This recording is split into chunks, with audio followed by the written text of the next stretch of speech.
Oui, Seigneur mon Dieu, on veut te louer. Nous t'avons adressé nos louanges par ces chants et nous te prions maintenant de nous enseigner par ta parole. Seigneur, viens m'aider, viens me remplir de ton Saint-Esprit, Seigneur, pour que je puisse pas dire de bêtises, mais justement parle à travers moi. Justement, révèle-nous quelles sont les vérités de ta parole qu'on peut appliquer pour nos vies ce matin. Oui, Seigneur mon Dieu, parle. Nous sommes convaincus que tu parles encore aujourd'hui. Alors parle ce matin. En ton nom, amen.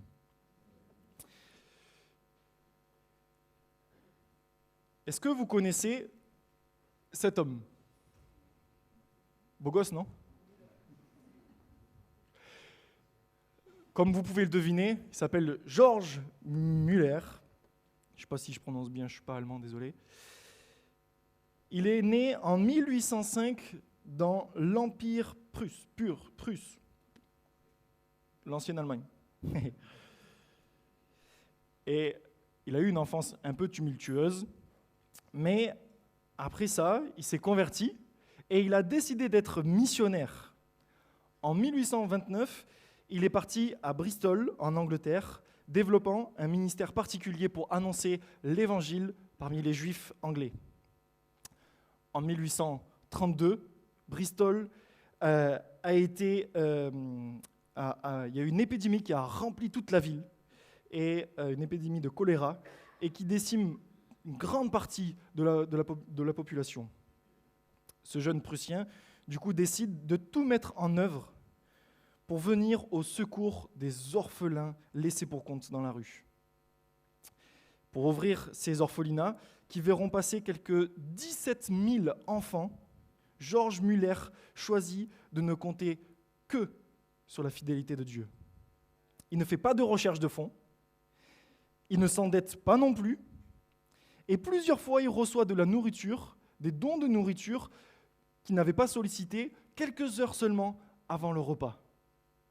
Par exemple, une fois, il était en train de prier avec tous les enfants à table. Il prie pour le repas, alors qu'il n'y a aucune nourriture dans toute la maison. À la fin de la prière, toc toc toc, le boulanger est là, avec suffisamment de pain frais pour nourrir tous les enfants et toutes les personnes dans la maison.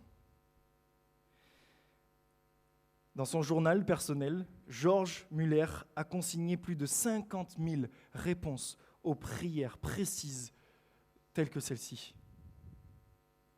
Il était connu pour avoir une confiance énorme en Dieu, malgré les difficultés de la vie. Et il était ainsi calme et tranquille face aux tempêtes de la vie. Ce matin, ma question pour vous, c'est: est-ce que vous connaissez aussi ce calme et cette tranquillité qu'avait George Müller? Il faut reconnaître que depuis de longs mois, nous traversons une période assez difficile, n'est-ce pas?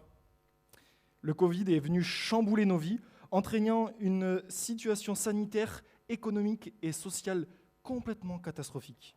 Depuis mars 2020, nous avons vécu 3 confinements, de longues semaines de couvre-feu, des hôpitaux complètement saturés, des vagues plus ou moins fortes et plus ou moins contagieuses. Et comme si cela ne suffisait pas, on vit aujourd'hui une augmentation des prix du carburant, de l'électricité, du gaz, de la nourriture. On a toujours un taux de chômage très élevé. La scolarité des enfants est très perturbée.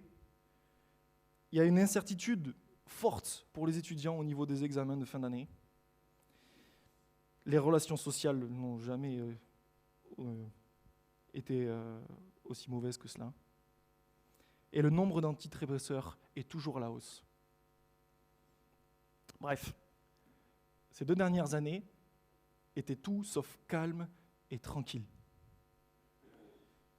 Ça n'a pas été de tout repos, bien au contraire. Mais le roi David nous invite à nous aussi expérimenter cette tranquillité et ce calme en plaçant notre confiance en Dieu. Il a écrit un psaume bien avant que George Müller n'ait été, exprimant son expérience et sa confiance en Dieu. Et c'est ce psaume que que nous allons voir ce matin, c'est le psaume 131 qui sera affiché au-dessus. Et je vais en faire la lecture. Psaume 131. Éternel, je n'ai ni un cœur qui s'enfle, ni des regards hautains. Je ne m'occupe pas de choses trop grandes et trop élevées pour moi. Loin de là. J'ai l'âme calme et tranquille, comme un enfant sevré qui est auprès de sa mère. J'ai l'âme comme un enfant sevré. Israël, mets ton espoir en l'Éternel, dès maintenant et à jamais. Jusqu'ici la parole de Dieu. C'est un court texte, mais tellement riche. Et je vous propose qu'à travers ce texte, on puisse voir 3 points. L'agitation de l'orgueilleux, l'apaisement de l'enfant, et enfin, la confiance en Dieu.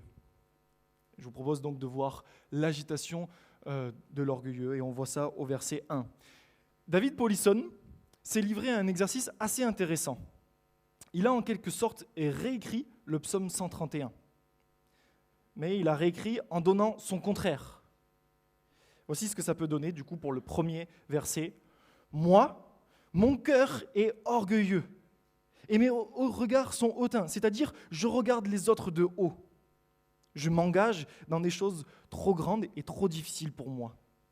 Par conséquent, je suis agité et inquiet intérieurement. » Et en fait, ce texte, il dit que c'est parce que j'ai un cœur orgueilleux, c'est parce que j'ai des regards hautains, c'est parce que je m'occupe des choses trop grandes et trop élevées pour moi, que je suis agité et inquiet. C'est l'orgueil de notre cœur qui s'agite. Je veux être aimé, je veux être apprécié des autres, je veux être reçu dans telle ou telle école, je veux tel poste dans mon travail, je veux porter le masque quand je veux, de faire un test PCR si j'ai envie, je veux faire partie de telle équipe de foot, je veux être performant. Et au fond, on s'agite parce qu'on craint de ne pas l'être.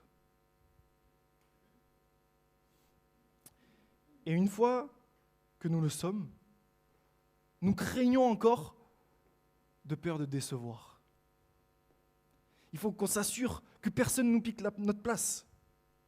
Et du coup, on reste agité et troublé.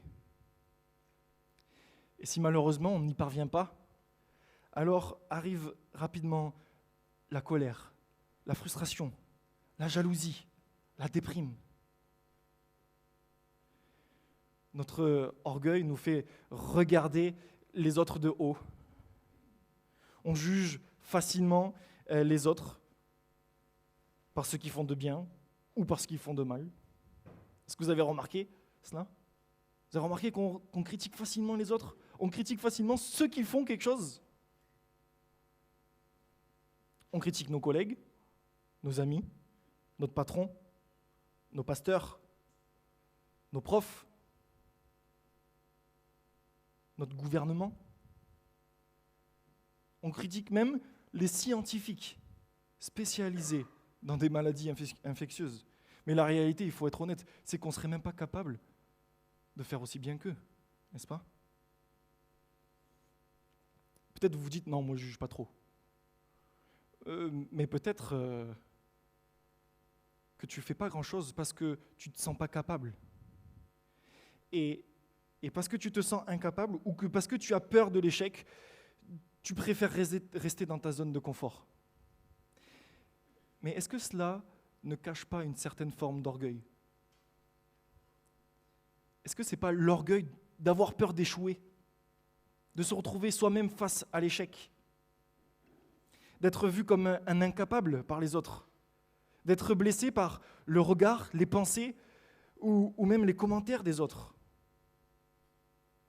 Du coup, on est amené facilement à se dire « je ne fais pas ». Et on décline toute responsabilité de peur d'avoir honte.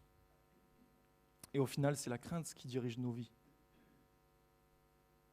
David, lui, il choisit de ne pas s'occuper des choses trop grandes et trop importantes pour lui. Mais David, c'est le roi. Quelles sont les choses qui sont trop grandes et trop élevées pour un roi? Normalement, le roi, il règne au-dessus de tout. Un roi, c'est justement ce qu'on lui demande, de s'occuper des choses très importantes et trop grandes. Mais David, ici, il ne parle pas de ces choses, il ne fuit pas ses responsabilités, bien au contraire, dans son histoire, on voit, il mène des combats, il prend ses responsabilités de roi. Mais il parle des choses que même lui-même n'a pas le contrôle, comme le temps, la météo, les résultats d'un examen, la santé, le réchauffement climatique, des comportements des autres, la propagation du virus, le résultat d'un test PCR. Et pour illustrer ça, je voudrais vous présenter 2 hommes. Le premier, que certains d'entre vous, Chris Shorts. Il est né en Angleterre et il est arrivé en France à l'âge de 23 ans. Il y est resté, il est toujours en France. Il a travaillé pendant de longues années dans les équipes d'évangélisation et d'implantation d'églises dans le cadre de OM France. Il a ensuite accepté la charge pastorale de l'église baptiste d'Ozoir-la-Ferrière. Et puis il est parti dans une église qu'ils ont essemée à Ponto-Combo. Et Dieu l'a puissamment utilisé pour une croissance énorme de l'église de Ponto. En janvier 2017, il apprend qu'il a un cancer de la prostate, qui est déjà vachement agressif et qui s'est déjà métastasé dans tout son corps. Aujourd'hui, sa santé s'est considérablement dégradée. Il est hospitalisé depuis plus d'1 semaine maintenant. Les médecins disent que c'est vraiment la fin. Il n'y en a plus pour longtemps. Pourtant, si vous discutez avec lui, si vous lisez son livre « Passez le relais », vous ressentirez vraiment qu'il vit ce calme et cette tranquillité que David parle. C'est vraiment impressionnant. Chris ne s'occupe pas des choses trop grandes ou trop élevées pour lui. Il aime Dieu, il s'efforce de tout faire pour lui, il espère en lui et il a confiance en lui. Ainsi, il trouve de la paix, du calme et de la tranquillité pour son âme, malgré la dure épreuve qu'il traverse. Le second, c'est Bryan Chapell, pasteur américain, qui raconte dans son livre « Grâce infinie » le moment où son père l'a accompagné à l'université pour la première fois. Sur le chemin, au tout début, il était trop content, excité, il était tout chaud, tout flamme pour aller là-bas. Il s'attendait à une aventure folle. Puis il monte dans la voiture, les kilomètres passent, le paysage défile. Et là, il commence à avoir peur, il commence à réaliser tout ce qu'il va vivre les prochaines années.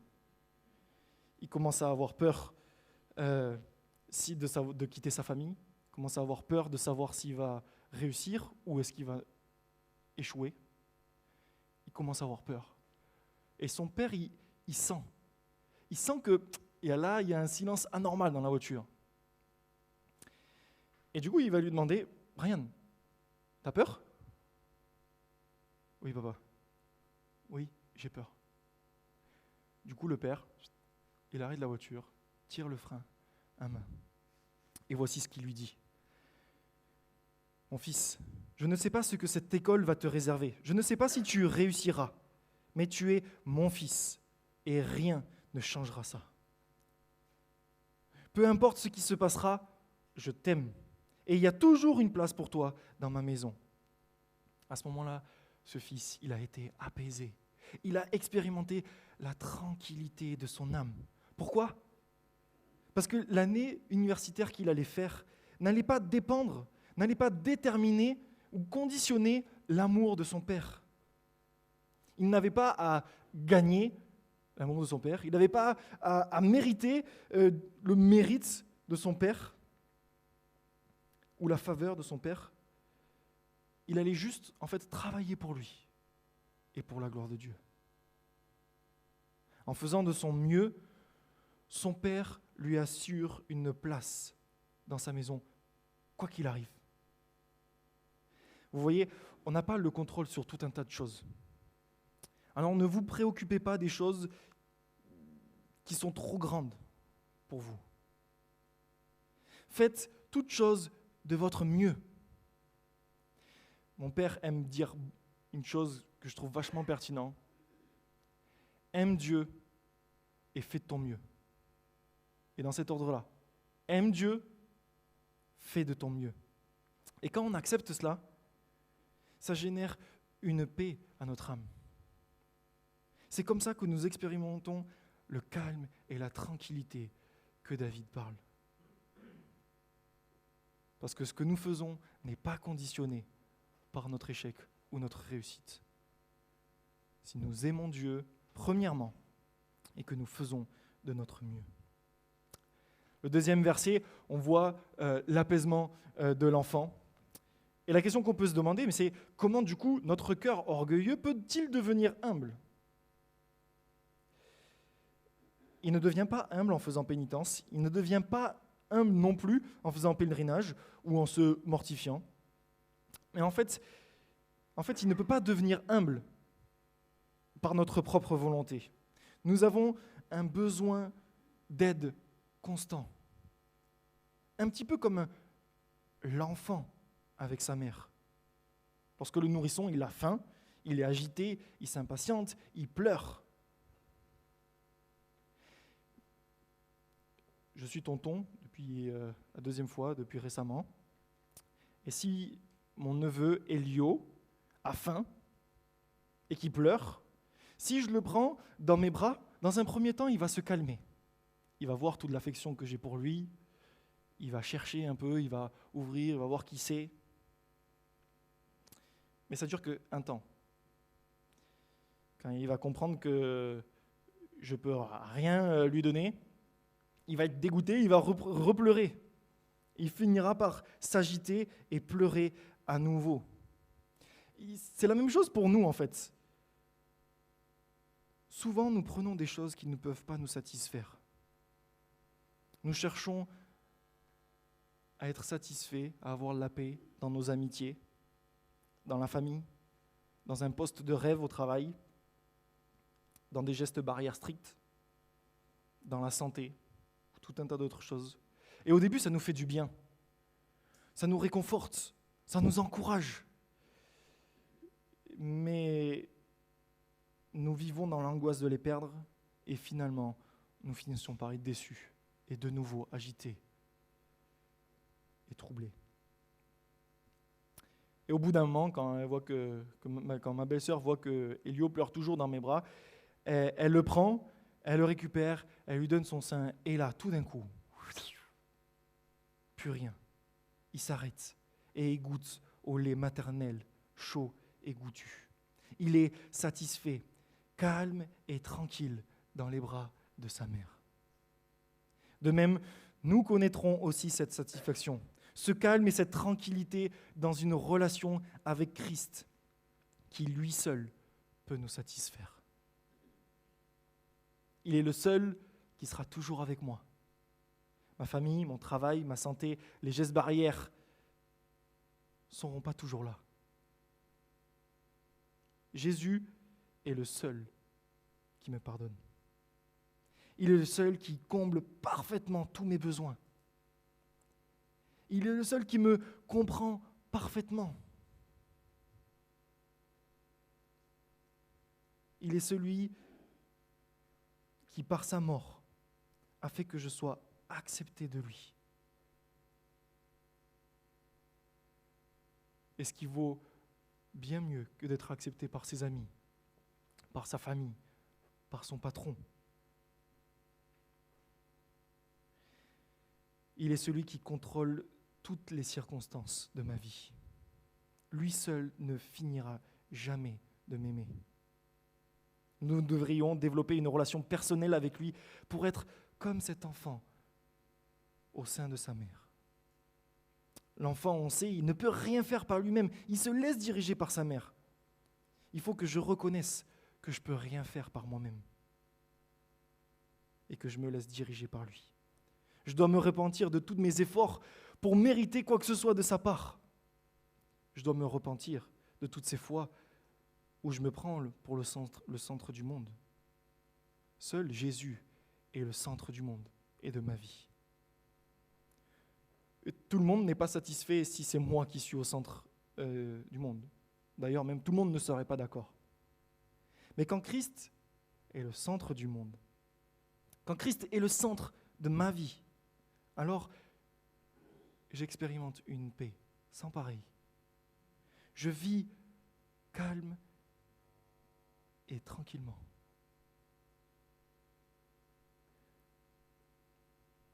Il faut que je me repente de toutes ces fois où je cherche ma nourriture dans quelqu'un d'autre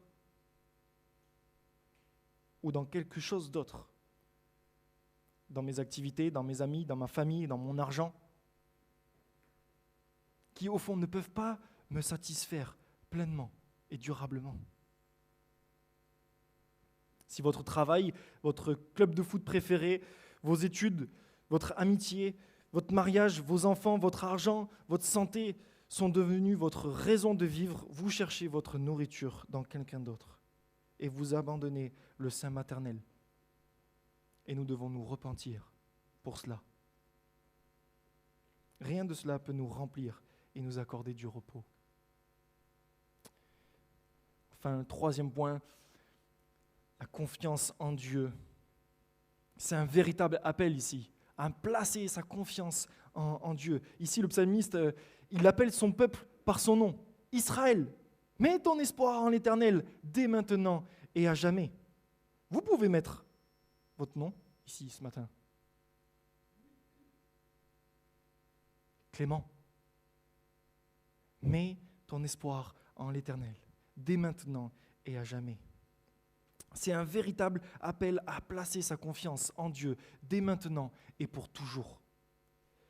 Peut-être que vous vivez aujourd'hui des moments très difficiles. Ce psaume vous appelle à mettre votre confiance en Dieu dès maintenant. Peut-être au contraire, tout va bien dans votre vie. Vous êtes joyeux, vous êtes content, vous avez la forme, la santé, toute votre famille va bien. Vous avez ce qu'il faut dans votre travail et tout ça. Ce psaume vous invite, vous aussi, à placer votre confiance en Dieu, dès maintenant et pour toujours. Parce qu'un jour, il va y arriver les tempêtes de la vie, des épreuves. Et c'est alors que vous pourrez expérimenter votre confiance en Dieu et vous trouverez ce calme et cette tranquillité. Le bébé qui est dans les bras de sa mère ne peut rien faire par lui-même. Il dépend entièrement de sa mère. Imaginez un instant que l'enfant, à la fin de son repas, il soit encore inquiet et agité. Et qu'il se dise en lui-même, comment elle va faire pour la nourriture demain ? Ou là, je ferais bien une sieste. Mais est-ce que maman me tient bien ? Est-ce que je ne vais pas tomber ? Et si je m'endors et qu'elle, elle veut faire aussi une sieste, est-ce qu'elle ne va pas me lâcher ? Est-ce qu'elle a bien fermé la porte d'entrée ? Est-ce qu'elle a pensé à faire une machine à laver ? Parce que j'ai bien vu qu'il ne me restait plus grand-chose à me mettre pour demain. Non, ça serait stupide. L'enfant ne se dit pas ça. Il sent qu'il est en confiance, qu'il est apaisé. C'est pareil pour nous. Matthieu 6, verset 31, Jésus dit « Ne vous inquiétez donc point. Ne dites pas que mangerons-nous, que boirons-nous, de quoi nous sommes vêtus, car toutes ces choses, ce sont les païens qui les cherchent. Votre Père céleste sait que vous en avez besoin. Cherchez premièrement le royaume de Dieu et la justice de Dieu. Et toutes ces choses vous seront données par-dessus. Ne vous inquiétez pas du lendemain, car le lendemain aura soin de lui-même. À chaque jour suffit sa peine. » La solution de toutes nos agitations, de toutes nos inquiétudes, de nos irritations, de notre colère, c'est un contentement et une pleine confiance en Dieu. Tout à l'heure, on vient de chanter « Notre Dieu règne dans les cieux, nul n'est son égal ». Dieu est juste et il accomplit sa justice parfaitement et pleinement. Peut-être tu es aujourd'hui agacé, fatigué, stressé par cette crise sanitaire qui n'en finit plus. Peut-être que là tu te dis, mais cette vague, c'est la vague de trop. J'en ai marre. Peut-être que tu ne comprends rien au protocole à tenir si tu es cas positif ou si tu es cas contact. Peut-être tout le monde te dit quelque chose de différent. Tu es perdu. Tu ne sais plus si ton gouvernement veut que tu ailles travailler ou pas, que tu sois positif ou pas. Tu ne sais plus si tu dois emmener tes enfants ou pas à l'école parce que tu as entendu qu'un des camarades est cas contact. Tu trouves ça injuste que les entreprises pharmaceutiques s'en mettent plein les poches alors que toi tu subis l'inflation des prix. Notre âme s'agite parce que nous ne faisons pas réellement confiance en la toute-puissance et la souveraineté de Dieu. Dieu n'est pas en retard. Dieu n'est pas débordé. Dieu n'est pas en train de se dire « mince, le Covid, changement, plan B ». Dieu n'est pas dépassé par le Covid. Dieu accomplit toujours sa volonté. Au fond, quand nous agissons ou que nous prenons les choses en main, c'est un peu comme si nous disons à Dieu « Ah, Dieu, tu ne me comprends pas. Vraiment, tu ne me comprends pas, alors je reprends les choses en main. Tu n'agis pas suffisamment dans ma vie, voire tu n'es pas capable d'agir en fait. Alors c'est moi qui vais faire les choses. » On se laisse tenter et persuader par la pensée contemporaine et actuelle du moi. Du sois la meilleure version de toi-même. Du n'attends rien des autres et tout de toi. Et ça, c'est pas biblique, les amis. Plaçons toute notre confiance. N'attendons rien de nous, tout de Dieu. Croyez-vous qu'une mère serait honorée si l'enfant est toujours inquiet, agité? Non, elle est honorée lorsque son enfant se plonge dans ses bras calmement et tranquillement, parce qu'il s'abandonne dans ses mains. Il en est ainsi avec notre Dieu. Nous trouvons en lui notre suprême trésor. Il se trouve honoré. Ce n'est pas une faveur qu'on lui fait, mais nous le déshonorons si nous ne faisons pas, si nous ne trouvons pas notre plaisir en lui. Nous devrions nous inquiéter plutôt de notre péché. Nous devrions nous agiter pour aller courir au pied de la croix et nous repentir. Dans le psaume 103 qu'on a lu tout à l'heure, il est dit au verset 3, « C'est lui qui pardonne toute iniquité. » Et au verset 12, « Autant l'Orient est éloigné de l'Occident, autant il éloigne de nous nos transgressions. » Jésus est venu sur terre, il est mort pour nos péchés et il est ressuscité 3 jours après pour qu'on trouve en lui un plein pardon pour nos fautes et la paix pour notre âme, dès maintenant et à jamais. Voici ce qu'a dit George Muller un jour. Quelle bénédiction de connaître Dieu, de marcher avec lui comme on marche avec un ami, de pouvoir lui parler de tout et lui confier nos soucis et tout ce qui nous pèse. Je marche ainsi avec lui depuis plus de 44 ans. Et je ne trouve pas les mots pour décrire la grande joie qui découle de cette liberté, qui ne dépend pas des circonstances, des éléments politiques, des événements politiques, des difficultés financières, des amitiés, de la mort, etc. Car aussi longtemps que nous pouvons nous appuyer sur Dieu, nous avons tout ce dont nous avons besoin. Si je reprends ces paroles et qu'on l'applique à la lumière de ce texte biblique qu'on vient de voir pour nos vies, ça pourrait donner quelque chose comme ça. Quelle bénédiction d'avoir Dieu pour Père, d'être entouré de ses bras comme une mère avec son enfant, nourri et bercé par lui. En lui remettant nos soucis, en remettant tous nos soucis. Je suis ainsi dans ses bras depuis plus de 19 ans pour ma part. Et je ne trouve pas les mots pour décrire à quel point je suis calme et tranquille, peu importe les circonstances, les événements politiques, des difficultés financières, des amitiés, du coronavirus, de la mort, etc. Car aussi longtemps que nous placions notre confiance en Dieu et non en nous-mêmes, notre âme connaîtra la paix, le calme et la tranquillité.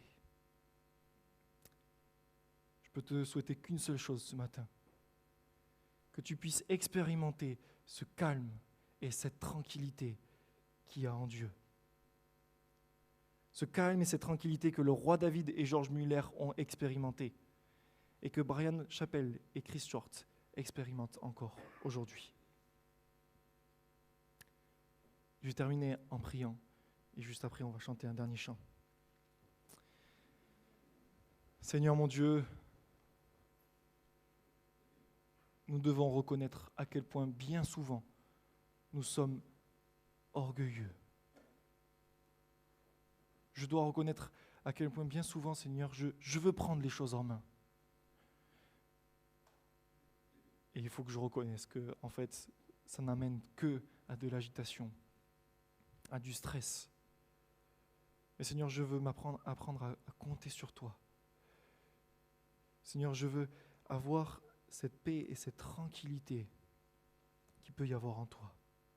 Merci pour Jésus, qui est venu sur terre, qui a payé le prix de mes fautes, qui 3 jours après est ressuscité pour que je puisse m'associer à sa mort et à sa résurrection et vivre avec toi pour l'éternité. Merci parce que ce moyen de salut me procure paix, joie, calme et tranquillité en toi. Merci parce que les tempêtes de la vie, quand les tempêtes de la vie, Seigneur, vont s'abattre sur moi, je pourrai toujours compter sur toi, qui est le Dieu souverain et tout-puissant. Seigneur, merci pour cela. Je te prie que tout le monde puisse expérimenter cela dans cette période difficile que notre Église connaît, que le monde connaît, que notre pays connaît. Et je te prie qu'on puisse trouver cette calme et cette tranquillité en toi. C'est en ton nom que nous avons prié. Amen.